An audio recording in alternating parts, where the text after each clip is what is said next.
Welcome to chapter 36 of our fundamentals. And today we're going to be talking about airway management. Airway management is the application of essential nursing skills that maintain natural or artificial airways for compromised patients.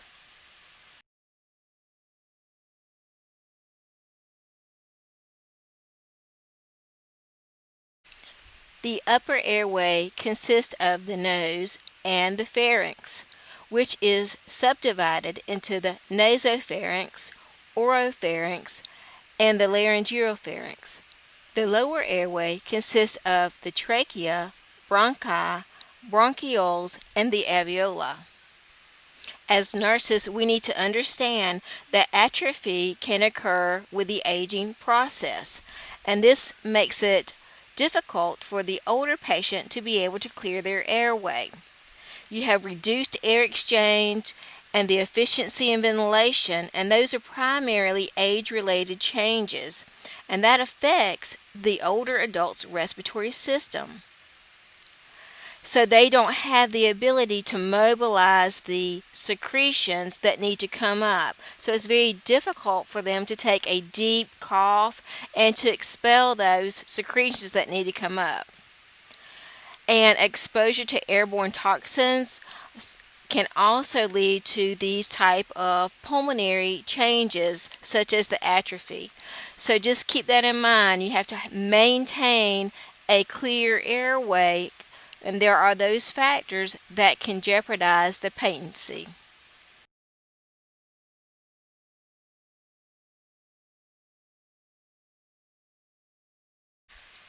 So there are structures that actually protect our airway from inhaled substances. And the structures consist of the epiglottis, the tracheal cartilage, mucous membranes, and the cilia. So what exactly is sputum? Well, sputum is mucus that is raised to the level of the upper airways. So once that mucus gets to the upper airways and you're able to cough it out, you then have sputum. As nurses, we need to collect sputum specimens occasionally, and the best time to do that is early in the morning when the patient first wakes up. So you want to encourage the client to rinse their mouth with some tap water to remove any microorganisms or food residue. You're going to use a sterile cup, sputum cup, which is the best thing to use, and that prevents contamination of the specimen, of course. You're going to give the client instructions to take good deep breaths to attempt that forceful cough, because you want to get that mucus from down deep if you can, from as deep as possible. That's what you want to get up. And then you want them to expel the mucus into the container. So sometimes they may have to drink a little bit of water. It may help get those mucous membranes loosened up a little bit to facilitate coughing that up. But you have to get a good deep cough. And first thing in the morning is the best time to obtain your sputum specimen.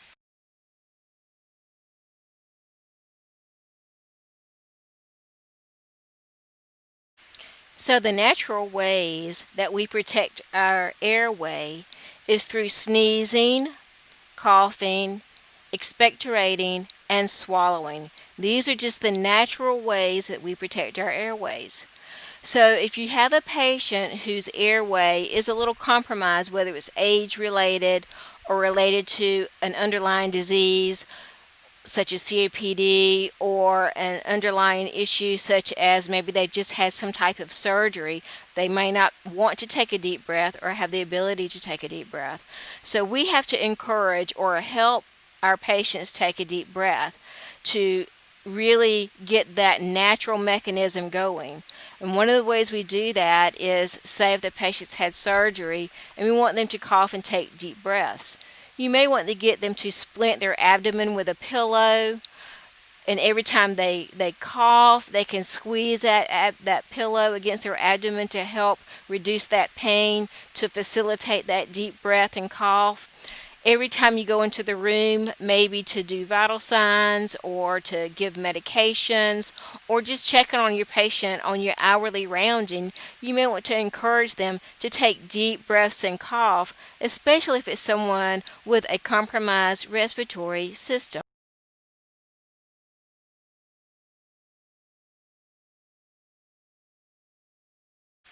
So now we're going to talk about airway management. And airway management consists of liquefying secretions, mobilizing secretions, and suctioning secretions. Hydration is the easiest way to liquefy secretions, and we do this by encouraging the client to increase their PO intake. So increased fluid intake can reduce the viscosity of secretions and make them easier to mobilize. So we encourage the patient to drink more water or look at their I&O and see if they need to have their IV fluids increase or if they're dehydrated. But increasing or encouraging that patient to drink more fluid will help liquefy their secretions. Another way to liquefy the secretions is by inhalation therapy or aerosol therapy. And this is done by a respiratory therapist, a nurse, the client, or the caregiver. So the aerosol treatments help loosen up those secretions and make them easier to mobilize and expectorate. So it also encourages spontaneous coughing, and that coughing too helps to mobilize those secretions. Postural drainage is a way that we can position the patient, and usually that's in a slight Trendelenburg position. We're going to place the patient in that slight Trendelenburg position for 15 to 30 minutes. If they can't tolerate that long, you need to take them out of that. You don't want to cause them any discomfort, but you want to leave them in that position, and that will help move by that natural gravity of moving those secretions up to that upper airway if they're in that Trendelenburg position. Also in that Trendelenburg position, you want to make sure that you do that postural drainage 2 to 4 times a day. You'll do it before meals because you don't want to put someone in Trendelenburg with a full stomach. And then you can do it at bedtime again, and that will help facilitate some rest. So that postural drainage is also beneficial. Also know that turning your patient every 2 hours will also help facilitate the moving and the mobilization of those secretions. That's why it's crucial that you go in and you turn that patient at least every 2 hours, and that will help their respiratory status. Percussion and vibration. You can do percussion by cupping the hands and clapping the back. That percussion will help mobilize those secretions. They also have percussion vest and vibration vest, VEST vest, that the patient can wear for a few minutes, and that vibration or that percussion from that vest will help mobilize those secretions. There are also hospital beds made that will percuss and vibrate for the patient to help move the secretions. And the beds have timers. You can put the timer on and set it to vibrate the patient, 5 or 10 minutes every, 2 to 4 hours, whatever is prescribed for the patient. So when we talk about suctioning the patient, you may have to suction a patient, especially if it's someone who has a weak cough, who is having some difficulty getting it up. Maybe they've had a CVA, maybe they've been over-sedated for a procedure and they just haven't quite woken up yet. But sometimes you may have to suction your patient. So we have nasopharyngeal suctioning, nasal tracheal suctioning, oral pharyngeal suctioning, and oral suctioning. So before you ever start the suction procedure, you have the canister, which is attached to a wall unit, and you'll set that canister at between 100 and 140 negative pressure before you start your procedure. You then have to decide which device or which route you're going to suction the patient. So your nasal pharyngeal suctioning is the removal of secretions from the throat through a nasally inserted catheter. Nasal tracheal suction is the removal of secretions from the upper portion of the lower airway through a nasally inserted catheter as well. Oropharyngeal suctioning is the removal of secretions from the throat through an orally inserted catheter. And your oral suctioning is the removal of secretions from the mouth using a Yonker tip or tonsil suction catheter. So whichever route you are using, make sure that when you are inserting the catheter, do not apply pressure. So you're not going to apply that suctioning pressure when you are inserting the catheter. It's during the removal of the catheter device, that's when you apply the suction at that time. So before you start your suction process, you may need to listen to the patient's lungs, check their O2 saturation, check their respiratory count. Once you do the suctioning, you then need to reassess to see the effectiveness. So you need to listen to their lung sounds after you have suctioned, look at their O2 saturation, and assess their respiratory effort. So just remember, if you have time, if time permits, assess before you suction.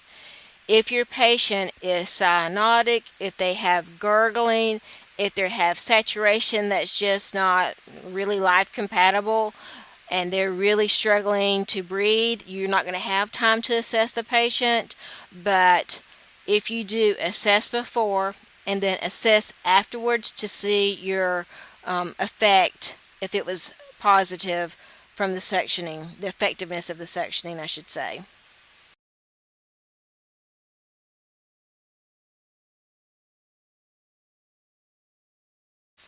So we're going to talk a little bit about artificial airway management.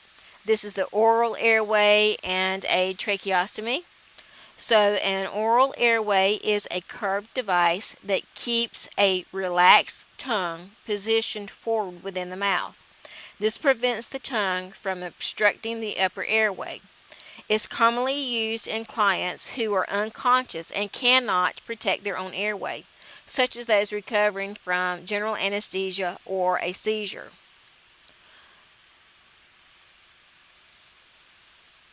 You place the patient in a supine position with the neck slightly hyperextended, and that will facilitate the placement of the oral airway. So a tracheostomy tube is surgically implanted into the trachea. It's done in the operating room is where it's typically done. Trach care is performed every shift, 8 hours or 12 hours, depending on your policy procedure. So you always want to make sure that you look back and see what time it was done last, so that way you can continue the care as it needs to be. So make sure that you look back and check when the last time the trach care was done, because you want that continuity of care to constantly happen. So trach suctioning, you would disconnect the patient either from the ventilator if they're on it, or you will slightly move their trach collar so that you can get to the trach area to do the suctioning. Prior to any trach care, make sure that you have the ambu bag available, because you'll need that supplemental O2. You hyperventilate the patient with a couple of puffs of oxygen before you start your trach care. Whenever you are inserting the catheter into the trach, you do not apply suction.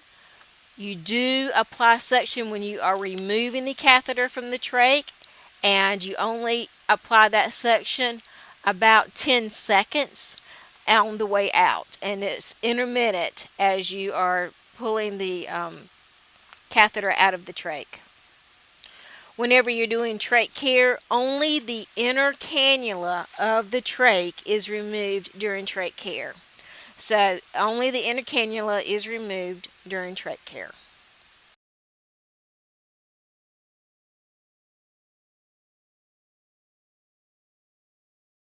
So here are just a few of the nursing implications or plan of care for those with compromised airways: ineffective airway clearance, impaired gas exchange, risk of infection, impaired spontaneous ventilation, anxiety, and deficit knowledge.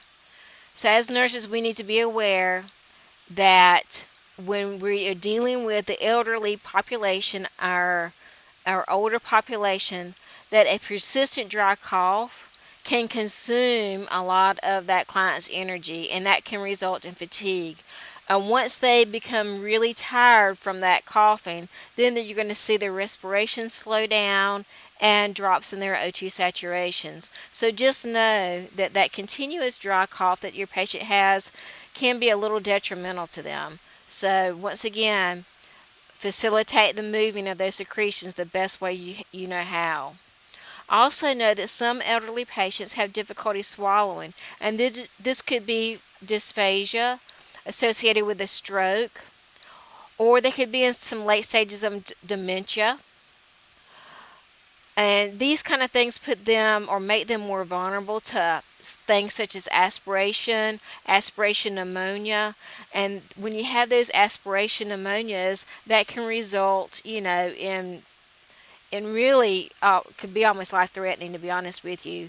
So when we're dealing with that elderly population, keep in mind that weakened elasticity of their muscles, the less capacity to take a deep breath. Just take all these things in consideration, especially whenever you're working with the elderly population and maintaining a patent airway for them. And that concludes Airway Management, Chapter 36 for Fundamentals. Thank you.